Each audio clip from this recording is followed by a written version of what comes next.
और पूतना नाम की जो राक्षसी है ये बड़ी ही दुष्ट स्वभाव की है। जन्मजात नन्हे नन्हे से बच्चों को मारने में ये बड़ी माहिर है। इसने महारत हासिल कर रखी है पूतना ने। पूतना लोकी बालघिनी राक्षसी रुधिरासना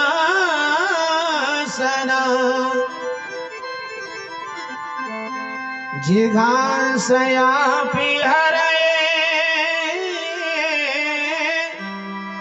स्तनं दत्त्वापि साधितम्।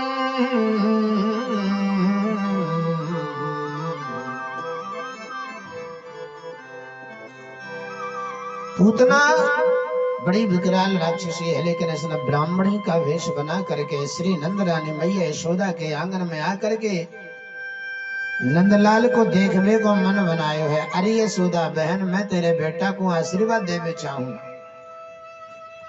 श्री मैया यशोदा कहने लगी, अरे बहन, एकमात्र कृष्ण हमारा थोड़ी है, कन्हैया तो सबको है, तुम आशीर्वाद दे दो। और जैसी यह बात मैया यशोदा ने कही, मैया यशोदा घर के कार्य में संलग्न हो गई है। और उसी समय पूतना नाम की जो राक्षसी है, जो ब्राह्मणी का वेश धारण करके आई है, वह श्री नंदलाल के सम्मुख गई और श्री भगवान ने इनका दर्शन किया। इनको देखते ही अपने नयनों को बंद कर लिया है। अब यहाँ पे श्री ब्रज के संत, अन्य दूसरे संत भी बड़ा सुंदर सुंदर कारण बताते हैं कि आखिर भगवान श्री कृष्ण ने अपने नयन बंद क्यों किए हैं। भगवान को अपने नयन बंद करने की क्या आवश्यकता पड़ गई है, क्या विचार कर रहे मेरे दयालु परमात्मा। तो ऐसा वर्णन आता है कि श्री भगवान संभवतः पूतना की पुण्यों का, सुकृतों का दर्शन कर रहे हैं, चिंतन कर रहे हैं।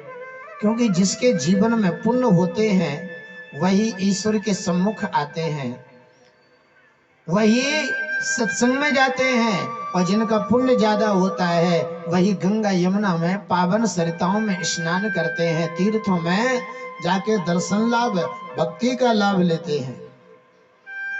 हर प्राणी को भगवान की कथा सुलभ नहीं है, भगवत दर्शन सुलभ नहीं है। कोई कितना ही जा करके, कोई कितना ही धनवान हो जाए, कोई कितना ही अपने आप को पुण्यात्मा मान ले, लेकिन याद रखना कि जब तक भगवान की कृपा नहीं होती है तब तक तुम्हें संसार का तो सब कुछ मिल जाएगा, लेकिन संसार के मालिक का दर्शन, सुमिरन, चिंतन, मनन इत्यादि आपको प्राप्त नहीं हो सकता है। अक्सर लोग कहा करते हैं बहुत बड़े आदमी है, ये बहुत बड़े आदमी है। याद रखना, बड़ा आदमी वही है जिसके मुख से या हृदय से भगवान के भगवत भक्ति के प्रति समय है। बड़ा आदमी वही है जिसने भगवान की भक्ति कर रखी है या करते हैं। बड़ा आदमी वही है जो परहित में सदैव संलग्न रहता है। महापुरुष जन कहते हैं, परिहित सरिसी धर्म नहीं भाई, पर पीड़ा का सही अधिमाई, पर पीड़ा को। जो परोपकार करते रहते हैं, जो नित्य ईश्वर के चिंतन में लीन रहते हैं, वही धर्मात्मा है और वही धनवान है। प्रेम से बोलेंगे राधे राधे।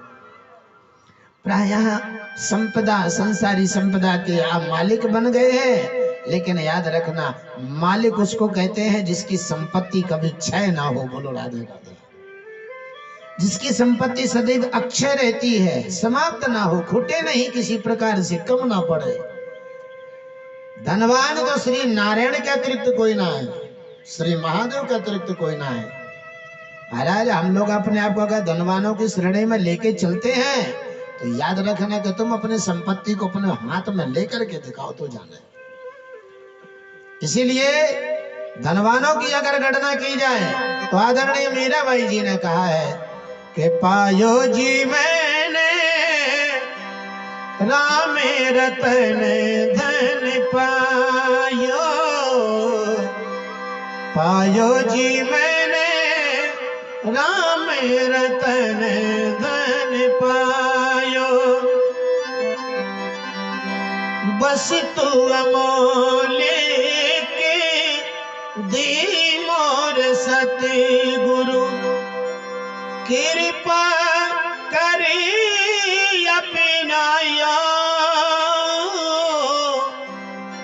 कृपा करी अपनाया।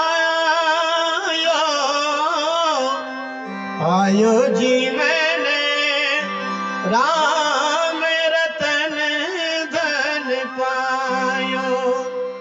जिनके पास में नाम का धन है, परमात्मा के नाम की पूंजी है, ईश्वर की भक्ति की जिनके पास संपदा है, वही प्राणी धनवान कहलाते हैं अथवा धनवान होते हैं। जिन्होंने संसारी संपत्ति को पा करके कहने लगे कि मैं धनवान हूँ, मैं संपदावान हूँ, याद रखना वो जिंदगी सबसे बड़ी गलतफहमी में जी रहा है। प्रेम से बोलो राधे राधे। आज हमारे भगवान श्री पूतना का, देवी पूतना का पुण्य देख रहे हैं। बोले इन्होंने शायद कोई पुण्य किया हो। अरे हाँ, इनका पहले का एक पुण्य है, भगवान को याद आ गए। बोले कौन सा पुण्य है? बोले ये राजा बलि की बेटी रत्नमाला हुआ करती थी। भगवान कहते मैं जब वामन रूप में था, उस बीच में इन्होंने मेरे दर्शन करके मन में ऐसा भाव बनाया कि काश इतना सुंदर मेरा पुत्र हो तो मैं उसे स्तनपान कराऊं, उसे दुग्ध पान कराऊं। महाराज, लेकिन भगवान वामन ने जब राजा बलि का सर्वस्व ले लिया, जब सर्वस्व ले लिया तो भगवान वामन ने जब ले लिया तो इनके मन में आया, अरे मैं से बेटा क्या बनाऊं? ऐसे बेटा को तो मैं जहर में दूध मिला करके पिला के मार दूं। बोलो राधे राधे। तो भगवान ने कहा बहुत अच्छी बात है, आप जैसा भाव बनाए भावो ही विद्यते देवा। आपके जैसे स्वप्न होते हैं वैसे आप संकल्प करेंगे और वही चीज आपको फल स्वरूप प्राप्त होगी। बोलो राधे राधे। इसलिए लाइफ में, जीवन में कभी भी कोई चीज गलत ना सोचें। अगर आपने गलत सोचा तो गलत परिणाम आपके सामने है, और अच्छा सोचोगे तो अच्छे परिणाम आपके सामने हैं। इसीलिए भगवान के सम्मुख जाओ, संतों के सानिध्य में जाओ तो अच्छा ही सोचें, कथा में जाएं तो अच्छा ही करने की कोशिश करें। अधिकांशतः लोग कथा में तो आते हैं, लेकिन यहाँ पे आकर के भी, कथाओं में आकर के भी लोगों का जो ये टोकरा है ना, दिमाग रूपी टोकरा, इसमें फिर भी गंदगी, विषय वासना रूपी गंदगी आप लेके चलते हैं। कोशिश करो थोड़ा इसको निकाल के तो रखो यार, इसको दूर कर दीजिए तो कल्याण हो जाएगा। अन्य संतों ने भी अपना अपना मत दिया है।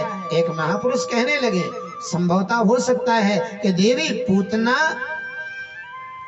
के लिए भगवान सोच रहे हो कि नहीं गति कौन सी रहनी है, लेकिन ब्रह्मा जी ने कहा नरक। तो श्री भगवान कहने लगे, देव ब्रह्मदेव ये हमें स्तनपान कराने आई है और मैं स्तनपान करूंगा, इसीलिए आप हमारे लिए ना सही, हमारे भक्ति करने वालों को जो पुण्य मिलता है वो पुण्य इनको जरूर देना, क्योंकि ये मेरे पास आई हैं, ये हमारी माता की तरह है। भगवान शिव से कहा शायद, बाबा हम तो दूध दही माखन खाए हुए ब्रज में आए हैं, आपको जहर पीने की आदत है, सो हे दयालु महादेव आप इन देवी के जो स्तनों में विष है वो आप पी लीजिए और दूध जो है वो हम पी लेवे। महादेव बाबा प्रसन्न हो गए हैं। ऐसे ऐसे अर्थ महापुरुष लोगों ने लगाए हैं। जो भी हो अर्थों में नहीं, याद रखना जिंदगी में दो चीज बहुत महत्वपूर्ण है, धर्म और अर्थ। वैसे तो चार पदार्थ हैं, धर्म न अर्थ न काम रुचि गति न चाहो निर्वाण, लेकिन इन चारों के ऊपर भी एक चीज है, जन्म जन्म रति राम पद है। श्री तीर्थराज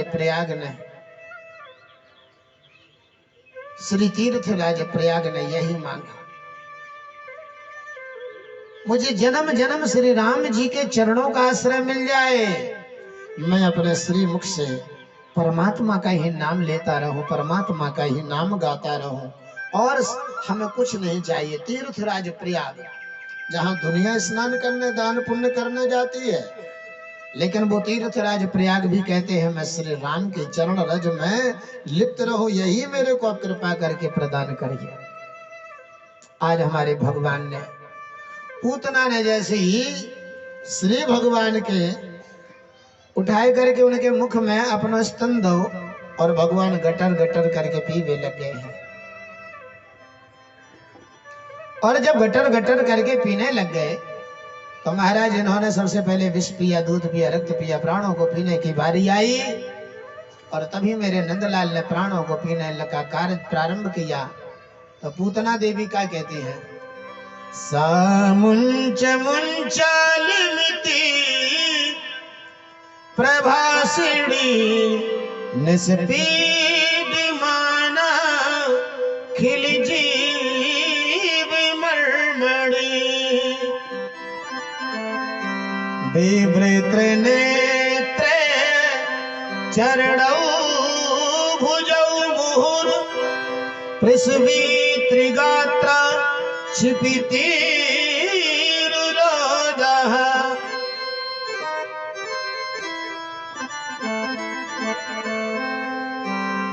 पूतना के मुख से करुण क्रंदन होने लग गया,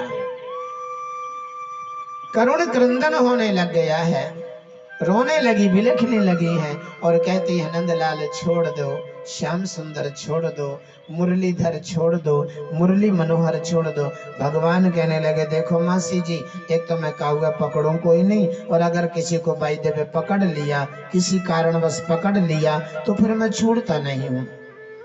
जब इस प्रकार से पूतना समझ गई कि आज तो बहुत ही ऐसी जगह आ गई हूं कि अब यहाँ से जाने को अवसर ना मिलेगा। बोलो राधे राधे। कभी कभी हम किसी जगह जाते हैं तो वापस आ जाते हैं, लेकिन एक जगह ऐसी है जहां जाने के बाद में बैक गियर नहीं डलता, रिटर्न आने का टिकट नहीं मिलता है, और वो है परमात्मा के चरण रज, वो है परमात्मा के चरण है, जहां जाने के बाद में वापिस आने के बारे में ना तो सोचना चाहिए और ना तो संभव आने का अवसर मिलता है। बोलो राधे राधे। पूतना को भगवान ने यहाँ पर गति दिया, मोक्ष दिया है। बोलिए भक्तवत्सल भगवान की जय।